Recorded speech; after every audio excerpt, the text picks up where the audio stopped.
శ్రీరామచంద్రుడు మనందరికీ కూడా, ప్రపంచానికి, సర్వ మానవులకు కూడా ఆదర్శ పురుషుడు. ఇది నేను చెప్పిన విషయం కాదు, వాల్మీకి మహర్షి చెప్పాడు. ప్రతి ఒక్కరు కూడా శ్రీరామచంద్రుని ఆదర్శంగా తీసుకోండి. ఎందుకు? ఆయన వేదంలో పరమాత్ముడు ఏం గుణాలైతే చెప్పినాడో అవన్నీ త్రికరణ శుద్ధిగా పాటించాడు. మనసా వాచ కర్మణ శ్రద్ధగా దాన్ని ఆచరించాడు. ఆ గుణాలు, ఆ 16 గుణాలు శ్రీరామచంద్రునిలో ఉన్నాయి. మీ అందరూ కూడా వినండి శ్రద్ధగా. అందులో ఒక్క సుగుణాన్ని మీరు అలవాటు చేసుకున్నా మన జీవితం ధన్యమవుతుంది. అంటే మనం జన్మించిన దానికి సార్థకత అనేది మనకు లభిస్తుంది. చూడండి 16 గుణాలు. ఫస్ట్ గుణవాన్ అంటే మంచి గుణవంతుడు, సద్గుణవంతుడు. 2 వీర్యవాన్ శక్తివంతుడు. వీర్యవాన్ అంటే శక్తివంతుడని, పరాక్రమశాలి అని వీర్యవాన్ అంటే అర్థం. ధర్మజ్ఞ అంటే ధర్మము తెలిసినవాడు, ధర్మాన్ని బాగా తెలుసుకున్నటువంటి వాడు. కృతజ్ఞ ఎవరైనా సహాయం చేస్తే మర్చిపోనివాడు, జీవితాంతం గుర్తుపెట్టుకుంటాడు. మళ్ళీ తిరిగి వాళ్ళకు సహాయం చేసేంత వరకు అతను ఆ విధంగా ప్రయత్నం చేస్తుంటాడు. ఈ కాలంలో చాలామంది కృతజ్ఞ అంటే కృతజ్ఞులు లేరు, కృతజ్ఞులు ఉన్నారు. అంటే చేసిన మేలు మర్చిపోయి వాళ్ళకి కీడు చేసే వాళ్ళు ఉన్నారు. అట్లా కాదు శ్రీరామచంద్రుడు. ఒకరు ఎవరైనా తనకు సహాయం చేస్తే, చిన్న సహాయమైనా తను జీవితాంతం గుర్తుపెట్టుకొని అలాగే వారికి మళ్ళీ తిరిగి సహాయం చేస్తాడనమాట. అది కృతజ్ఞ అంటే. ఊరికే సహాయం తీసుకోవడం ఒకటే కాదు, తిరిగి వాళ్ళకి చేయాలి. తర్వాత సత్యవాక్కు, ఎప్పుడూ సత్యమునే మాట్లాడతాడు.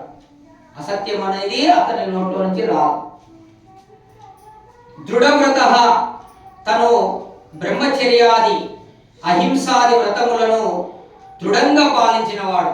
ఏదైనా తను ఒక వ్రతం తీసుకుంటే దాని జీవిత కాలం మొత్తం ఆచరిస్తాడనమాట. దాన్ని దృఢవ్రతం అంటారు. మనలా కాదు, రోజుకో మాట, పొద్దుకో మాట, సాయంత్రం కోటి ఇలాంటి కాదు. దృఢవ్రతం అంటే చనిపోయేంత వరకు కూడా, చివరి శ్వాస వరకు కూడా వదిలిపెట్టకూడదు. అది దృఢవ్రతం. చరిత్రవాన్, చూడండి, అంటే మంచి చరిత్ర కలిగినటువంటి వాడు, క్యారెక్టర్ అన్నమాట. తన జీవిత చరిత్ర చూడండి. 9.5 కోట్ల సంవత్సరాల కిందట జీవిస్తే ఈ రోజు కూడా తన చరిత్రను మనం చెప్పుకుంటున్నాం. ఎక్కడ రాజు చెప్పండి, అట్లాంటి చరిత్రవాన్ అంటే అట్లా జీవించాడన్నమాట. చరిత్రవాన్. సర్వభూతేషు హితః, సర్వభూతములు అంటే ఏంటి? ప్రాణులు. హితః మేలు కోరేవాడు. మనుషుల యొక్క మేలే కాదు, సర్వభూతముల యొక్క మేలు కోరేవాడు శ్రీరాముడు. విద్వాన్, విద్వాంసుడు, వేదములను అధ్యయనం చేసినవాడు. ఎన్ని లక్షణాలు ఉన్నాయో చూడండి. విద్వాన్, విద్వాంసుడు, ఇవన్నీ వాల్మీకి మహర్షి చెప్తున్నాడు. శ్రీరాముల్లో ఉన్నటువంటి గుణాలు ఇవి. సమర్థ, సమర్థుడు అంటే ఒక కార్యము చేయాలంటే సమర్థత ఉండాలి, సామర్థ్యం ఉండాలి. సామర్థ్యం లేనివాడు కార్యమును చేయలేడు, ప్రారంభిస్తాడు, వదిలిపెడతాడు. కానీ శ్రీరాముడు అట్లా కాదు, సమర్థుడు. ఏ కార్యమైనా మొదలు పెట్టాడంటే పూర్ణం చేస్తాడు, సమర్థుడు అన్నమాట. ప్రియదర్శన, చాలా అతనిని చూడడానికి ఎంతో మంది ఇష్టపడేవారు. అతని దర్శనం అట్లా ఉండేది, ఆకృతి. ప్రియదర్శన. ఆత్మవాన్, తన ఆత్మను తెలుసుకున్నటువంటి వాడు. తన శరీరంలో ఉండేటువంటి ఆత్మను దర్శించినటువంటి వాడు ఆత్మవాన్. జితక్రోధ, కోపమును జయించిన వాడు, కోపము లేనివాడు. ఎప్పుడు అతనికి కోపం లేదు, కోపమును జయించాడు అతను. కోపం ఉన్నవాడు పైకి రాలేడు. అయితే కోపం దేని మీద ఉండాలి? దుష్ట కార్యముల మీద ఉండాలి. అంతే తప్ప ప్రతిదానికి చిన్న చిన్న దానికి ఇంట్లో దానికి కోప్పడము, చిన్న సమస్యలు వస్తే చిరాకు పడడం అట్లా ఉండకూడదు.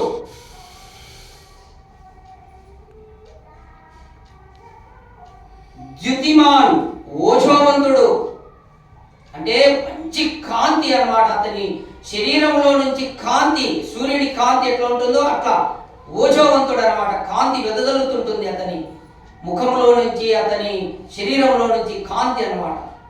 అంటే బ్రహ్మచర్యము పాటించిన వారికి అటువంటి ఓజస్సు వస్తుంది.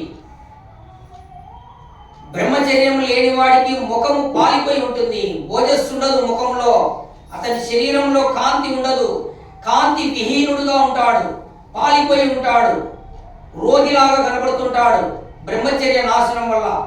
అదే బ్రహ్మచర్యాన్ని కాపాడుకున్నటువంటి సంరక్షించుకున్నటువంటి వాడు ఓజోవంతుడు అన్నమాట. వెలుగుతూ ఉంటాడు, తన శరీరము ముఖము అన్నీ వెలుగుతుంటాయి అటువంటి వాడు.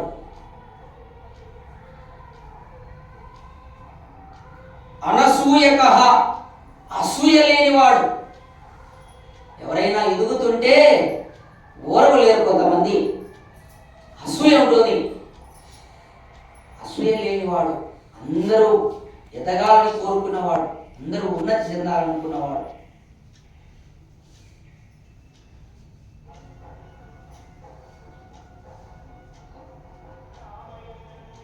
బిభ్యతి దేవాహ 16వది అంటే దేవతల యందు భక్తి భయము కలిగిన వాడు.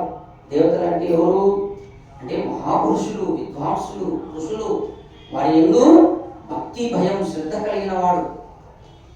అంటే వాళ్ళు చెప్పినవి ఒక్కటి కూడా జవదాటకుండా ఉండేవాడు. తల్లిదండ్రుల యందు, తల్లిదండ్రులు దేవతలు, విద్వాంసులు దేవతలు, ఋషులు దేవతలు.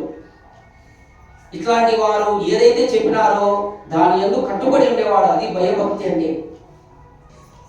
ఇలాంటి 16 ఉత్తమ గుణములు కలిగినటువంటి చరిత్రవంతుడు శ్రీరాముడు. అందుకే రామో విగ్రహాన్ ధర్మ.